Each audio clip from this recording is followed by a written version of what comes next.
Hello students, today we are going to start our new chapter, that is change in profit sharing ratio among the existing partner. Partnership का ये chapter 2 है. First chapter बच्चों हमने किया था fundamental of partnership firm, और अब कर रहे हैं change in profit sharing ratio among existing partners. इसमें क्या है, जो एग्जिस्टिंग पार्टनर्स हैं उनके बीच में जो प्रॉफिट शेयरिंग रेशो है वो चेंज हो रही है. तो इस चैप्टर में हमने क्या क्या करने हैं, लर्निंग ऑब्जेक्टिव्स क्या हैं. Reconstitution of a partnership firm, reconstitution क्या है, सेक्रीफाइसिंग रेशो, गेनिंग रेशो क्या है, इसको कैसे निकालते हैं, what is goodwill, meaning, definition, factors, nature of goodwill, methods of valuation of goodwill, and when there is change in profit sharing ratio of existing partners, और जब existing partners के बीच में profit sharing ratio change होती है तो उस वक्त goodwill की अकाउंटिंग ट्रीटमेंट क्या होगी, रिजर्व्स एंड एक्यूमुलेटेड प्रॉफिट्स की अकाउंटिंग ट्रीटमेंट क्या होगी, and revaluation of assets and liabilities की अकाउंटिंग ट्रीटमेंट क्या होगी. तो ये सब हमने इस चैप्टर में पढ़ना है. So first of all we will discuss what is reconstitution of a partnership firm. So partnership is the result of an agreement between persons for sharing the profits of a business. तो partnership क्या है बच्चों, ये एक agreement है partners के बीच में profits share करने का. आपको पता है बच्चों, जो हम एग्रीमेंट बनाते हैं, हम जो एक एग्रीमेंट बनता है जो पार्टनर्स के बीच में, उनको हम बोलते हैं पार्टनरशिप डीड. ये हमने +1 में पढ़ा था. तो जब पार्टनरशिप डीड होती है, जब एग्रीमेंट लिखा जाता है, तो उसी एग्रीमेंट का रिजल्ट ही तो क्या है, पार्टनरशिप डीड पार्टनरशिप बनती है. Any change in the partnership agreement brings to an end the existing agreement. यदि हमारे पार्टनरशिप एग्रीमेंट में कोई भी चेंज आ रहा है बच्चों, any change in the partnership agreement brings to an end the existing agreement. तो जो एग्जिस्टिंग एग्रीमेंट है वो ख़त्म हो जाएगा यदि आपने कुछ चेंजेस करने हैं अग्रीमेंट में. And a new agreement comes into force. एक नया एग्रीमेंट लिखा जाएगा. The change in the agreement, और जो चेंज होगा अग्रीमेंट में, that results in changes in the relationship among the partners. तो जो हमने नए एग्रीमेंट में जो हमने चेंजेस करे हैं, नया एग्रीमेंट बना है, उसका रिजल्ट क्या होगा कि पार्टनरशिप, जो पार्टनर्स हैं उनके बीच के रिलेशनशिप में भी चेंजेस होगा. दोबारा पढ़ो, the change in the agreement results in changes in the relationship among the partners. In such a case, although the firm continues, firm चलती रहेगी, it amounts to the reconstitution of the partnership firm. Partnership firm reconstitute होगी, दोबारा बनेगी. Firm चलती रहेगी, papers में changes आएंगे बच्चे. रिकॉन्स्टिट्यूशन ऑफ फर्म, ये रिकॉन्स्टिट्यूशन जो होती है पार्टनरशिप फर्म की, जब पार्टनरशिप फर्म दोबारा बन रही है, रिकॉन्स्टिट्यूशन. तो जब ये रिकॉन्स्टिट्यूट करते हैं पार्टनरशिप फर्म को, ये किस किस केसेस में, कौन कौन से सर्कमस्टांसिस में पार्टनरशिप फर्म की रिकॉन्स्टिट्यूशन होगी. तो फर्स्ट केस है बच्चों आपका change in profit sharing ratio among the existing partner. जब एग्जिस्टिंग पार्टनर्स के बीच में रेशो चेंज हो रही है, से फॉर एग्जांपल पहले 2:1 रेशो थी और अब रेशो क्या हो रही है, 3:1.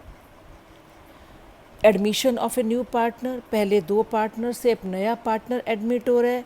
Retirement of an existing partner, say for example A B C 3 partners हैं और बी की जो रिटायरमेंट हो रही है, इसको बोलते हैं रिकॉन्स्टिट्यूशन. तो रिकॉन्स्टिट्यूशन का 4th केस है डेथ ऑफ ए पार्टनर. यदि किसी पार्टनर की डेथ हो जाती है, say for example PQR partners हैं, रेशो उनकी थी 4:3:2. R dies on 31st March, R की डेथ हो जाती है. सो P और Q decide to share future profits equally. It means it also amounts to reconstitution of the firm. इस केस में भी जब एक पार्टनर की डेथ हो जाती है तो जो फर्म है वो रिकॉन्स्टिट्यूट होगी, मीन्स पुराना एग्रीमेंट ख़त्म हो जाएगा, नया एग्रीमेंट लिखा जाएगा.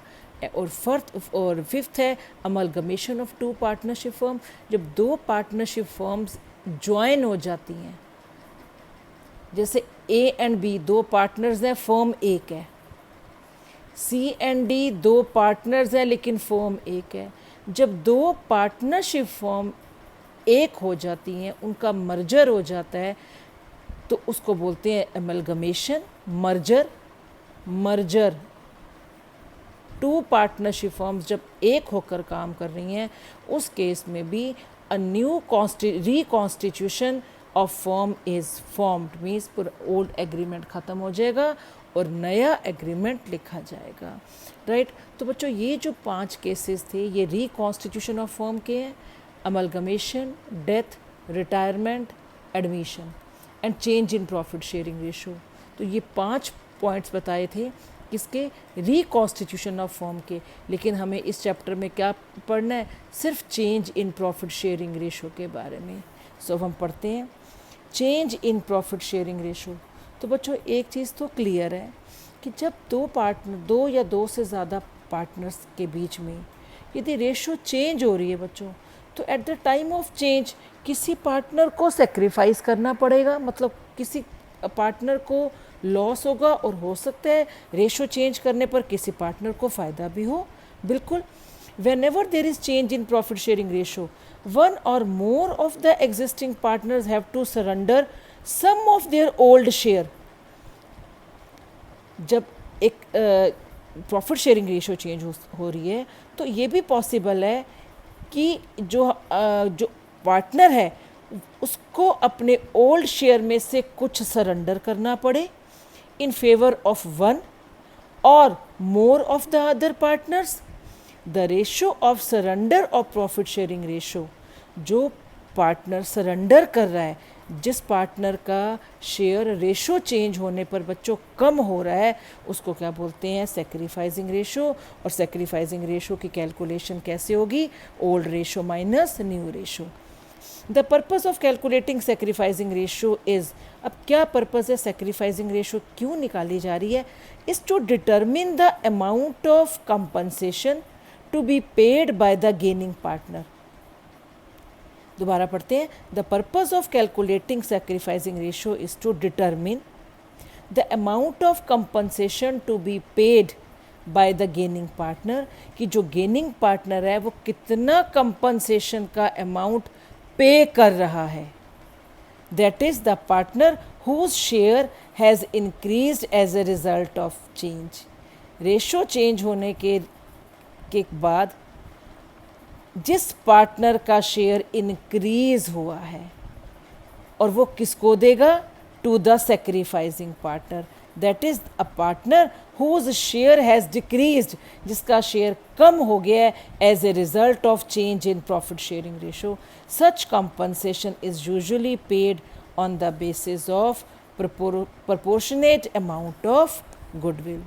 और बच्चे गेनिंग रेशो क्या है, as a result of change in profit sharing ratio, जब प्रॉफिट शेयरिंग रेशो चेंज हो रही है पार्टनर्स के बीच में, one or more of the existing partners gain some portion of other partner share of profit. एक जो ज़्यादा पार्टनर्स हैं, one or more of the existing partners gain some portion, उनको रेशो चेंज होने पर कुछ फ़ायदा होता है। The ratio of gain of profit, जितना उनको गेन हुआ है, the ratio of gain of profit sharing ratio is called gaining ratio. और गेनिंग रेशो का फॉर्मूला क्या है बच्चों, new ratio minus old ratio. तो ये बहुत ही सिंपल से क्वेश्चन है, ये एग्ज़ाम में 1 मार्क के पॉइंट ऑफ व्यू से आ सकते हैं। A and B were partners sharing profit and loss in the ratio of 2:1। With effect from 1st April 2021, they agreed to share profits and losses equally.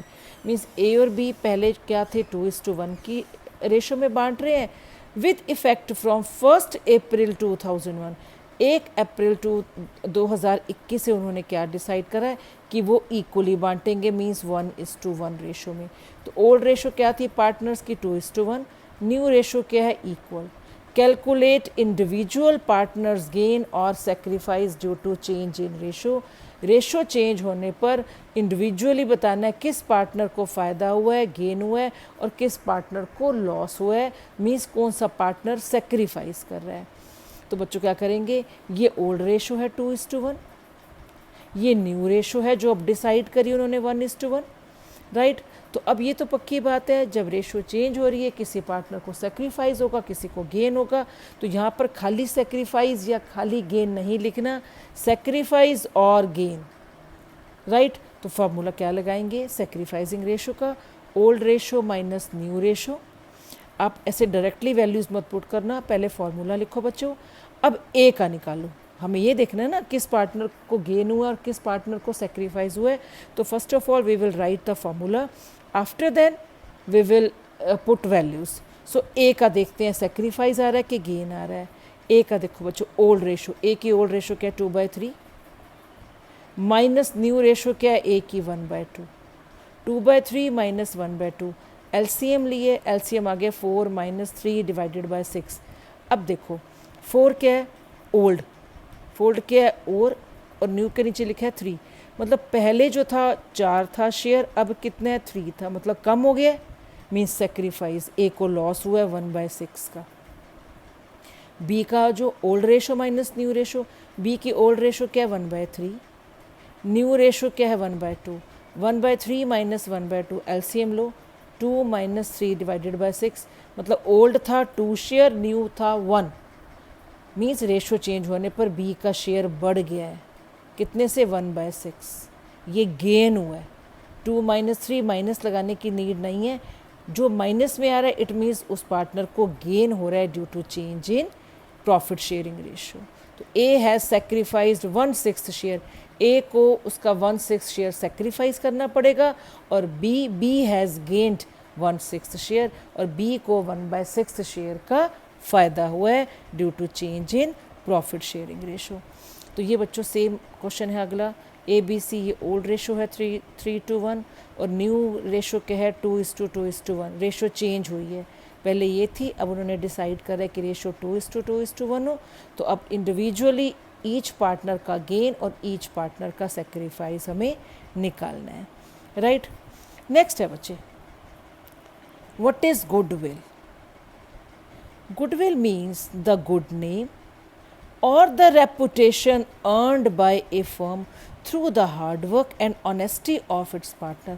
बच्चों goodwill क्या है, firm की reputation, firm का good name, earned by firm, जो firm ने earn करा है अपने गुड डीड से, अपनी ऑनेस्टी से, अपने हार्डवर्क से जो नाम कमाया है मार्केट में, that is called goodwill.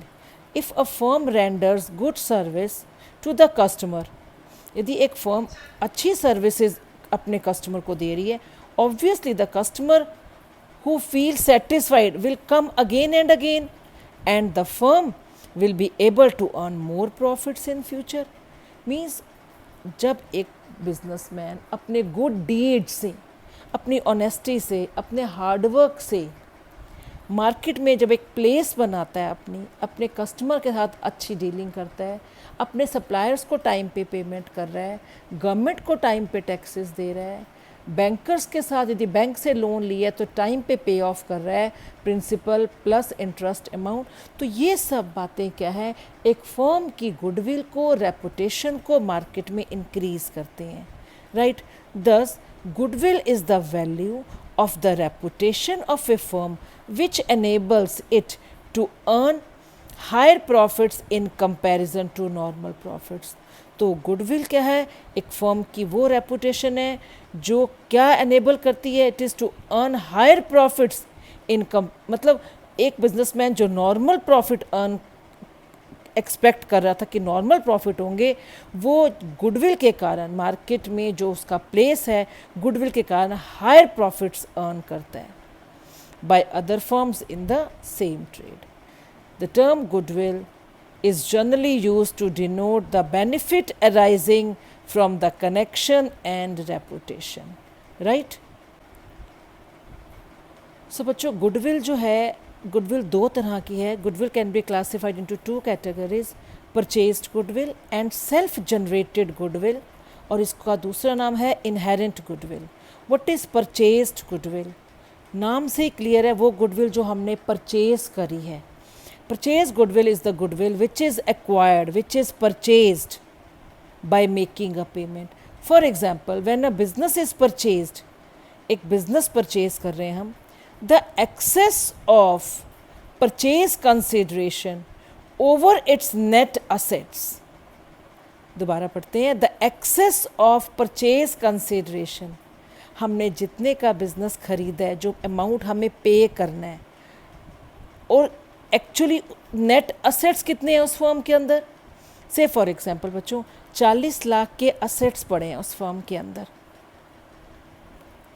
Current assets हैं, फिक्स्ड असेट हैं, जो लाइबिलिटी माइनस करके net assets, external liabilities minus करके जो नेट असेट्स हैं 40 लाख के, और हम पे कर रहे हैं 70 लाख, जो परचेज कंसीडरेशन है 70 लाख है परचेज कंसीडरेशन, जो एक्चुअली अमाउंट पे कर रहे हैं।